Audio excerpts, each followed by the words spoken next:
Hello, my name is Tyler Parnell.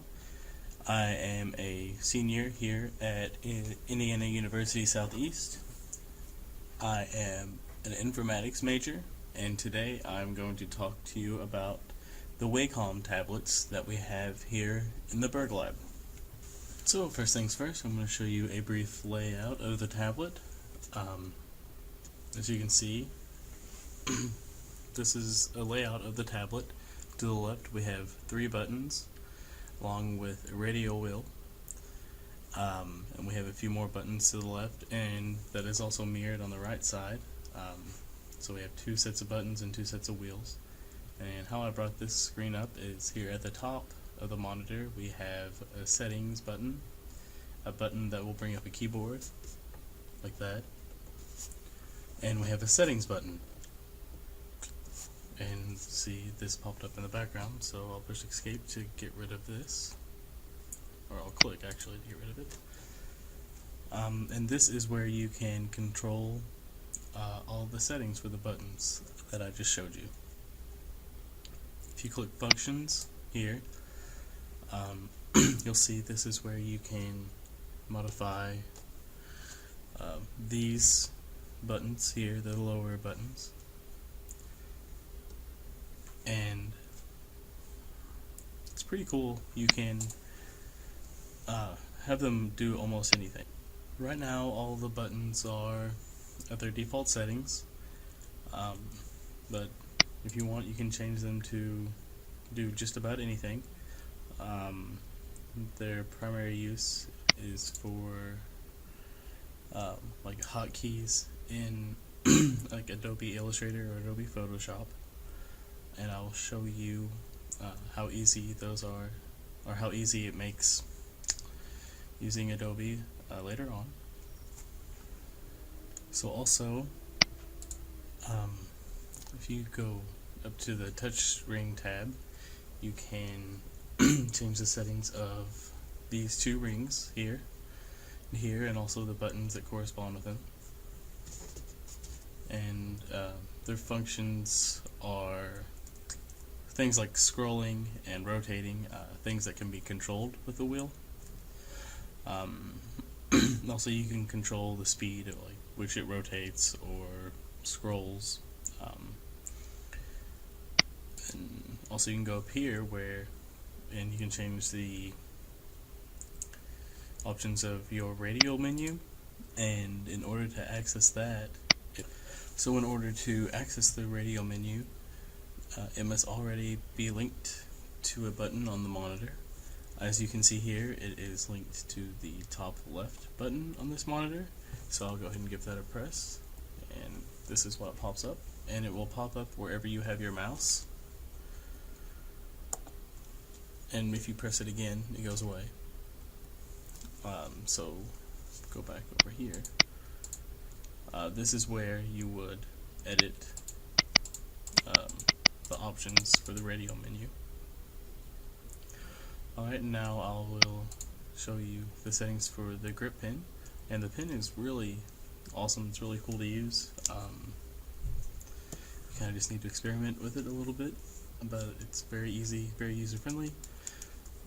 I'm not an artist, but I had fun using it. But anyway, so this is where you would change the settings for it. Again, here's a look at some of the options. There are actually 2 buttons on it. Well, 1 button, 2 functions. The bottom half of the button to the side and the top half can be mapped to separate functions. Also, it has an eraser up here, and you can change what you want that to do. We'll just leave that on erase. And I will show you how that works here in a second. So now I'm going to give you a brief rundown of how you can use the Wacom tablet in Adobe Photoshop. Also, from now on I'm going to be using the pen. I had been using the mouse, so from now on every action you see will be from the grip pen. So let's open up Photoshop. And okay, first things first, I'll show you some of the keys to the right.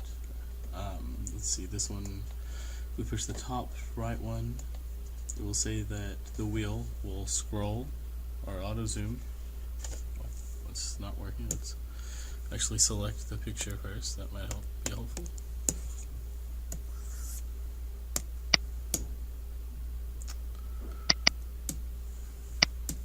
Okay, well, there we go. So yeah, as you can see, right now I'm only using the wheel to zoom and zoom out.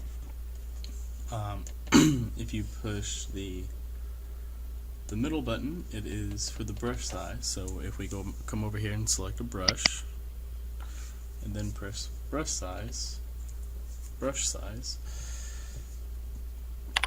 you can see the brush growing as I turn the wheel, and then you should be able to notice it's shrinking.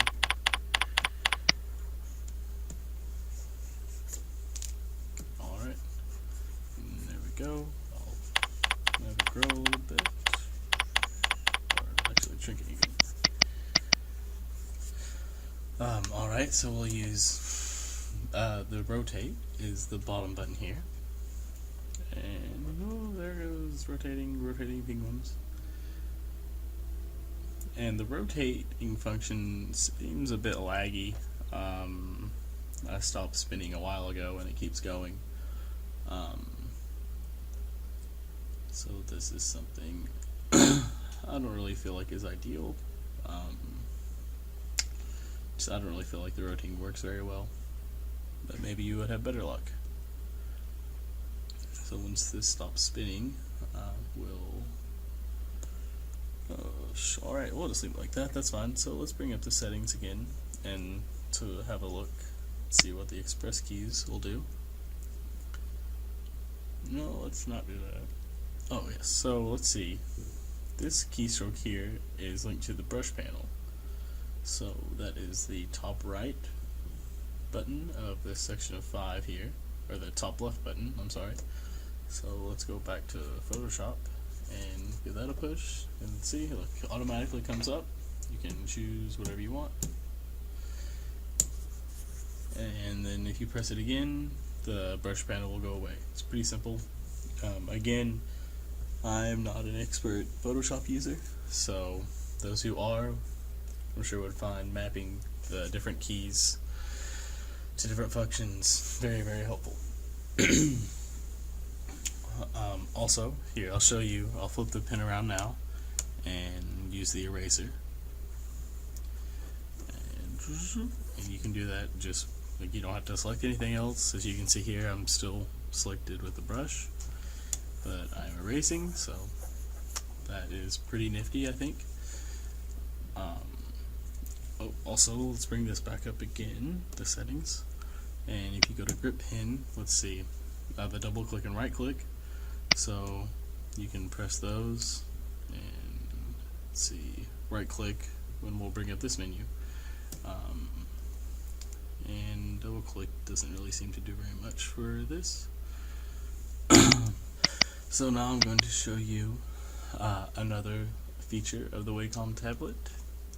So we'll close this out and we can just discard that. And we don't. Alright. So let's say that you, for some reason, don't have a keyboard with you, but you still want to surf the web. You can use the pen and click the text box, and it will bring up a keyboard for you. So you can just use the pen to touch the keys. We'll search for Wacom. Oops. And press enter, and voila. Search entirely without using a keyboard or mouse. So the last thing I'm going to show you is a brief explanation of how to use the base. It's very nice. You can lift it, move it out, tilt the screen. So I'll give you a quick description of how you can do that. So search for this, and then let's bring up some images. Alright, here's the tablet I'm talking about. We have the Wacom Cintiq 24 HD. And as you can see here, it has these, it has levers on the side. There's one on each side, and if you pinch in the lever, you will be able to move the tablet forward and backwards. However, it is locked in place. There is a release lever on the base, and I could not find a good picture of the release lever, but in order to release it and lay it flat, you'll have to go reach under the monitor and pull the release lever under on the base here, and it should come loose and you can lay the monitor flat. So to make it even easier to draw, like this one here. See how he has it flat? So you can do that. So anyway, this has been my brief podcast, my first attempt at a podcast, so thank you for bearing with me. Yeah, this has been a brief explanation of the Wacom tablets here at Indiana University Southeast, part of the Informatics program in the BiRG lab. So thank you for your time. Bye.